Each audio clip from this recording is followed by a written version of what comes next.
আজকে আমি বালাচাও ভর্তা করব আর এর জন্য পেঁয়াজ মরিচ কেটে রেখেছি।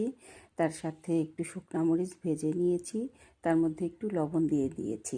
ভর্তাটা অবশ্য আজকে আমি করছি না, আমি এই ভর্তাটা আমার হাজব্যান্ডকে দিয়ে করিয়ে নিচ্ছি, কারণ ও ভর্তা করলেই সেই স্বাদ, ভর্তাটা খেতে খুব বেশি টেস্টি হয় তাই।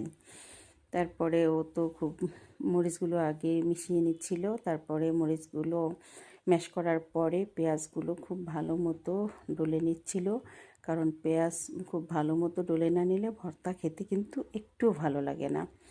যখন ওর পেঁয়াজগুলো ডলা হয়ে যাচ্ছিল, অর্থাৎ পেঁয়াজ মাখানো হয়ে যাচ্ছিল, তারপরে এর মধ্যে আমরা দিয়ে দেব হচ্ছে দেশি খাঁটি সরিষার তেল। এটা অবশ্য আমাদের বাড়ির সরিষার তেল দিয়ে দেব এখন। আর এই সরিষার তেল দিয়ে দেওয়ার পরে শুধু এই ভর্তাটা দিয়েই কিন্তু ভাত খেতে অসাধারণ লাগে। তারপরে অবশ্য এর সাথে আর একটু বালাচাও যোগ করব।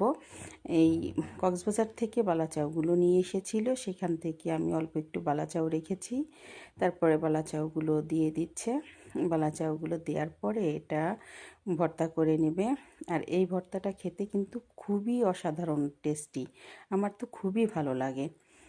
আপনারা সবাই বালাচাও খেয়েছেন কি না আমি জানি না, কিন্তু যদি না খেয়ে থাকেন তাহলে অবশ্যই 2-1 বার ট্রাই করবেন, অবশ্যই খুব ভালো লাগবে।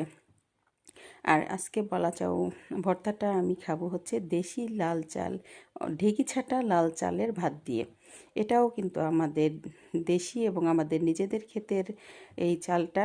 সাথে আমি আলু এবং টমেটো দিয়ে বা মাছ ঝোল করেছি, সাথে সালাদ ছিল। আর এই বালাচাওটা ভর্তাটা দিয়ে আমি ভাতটা খেয়ে নেব। আমি খুব বেশি আইটেম আজকে করিনি, কারণ ভর্তার সাথে অন্য কোনো তরকারি খেতে অতটা ভালো লাগে না। তারপরে একটা তরকারি আমি করেছি। ভালো থাকবেন, ধন্যবাদ সবাইকে।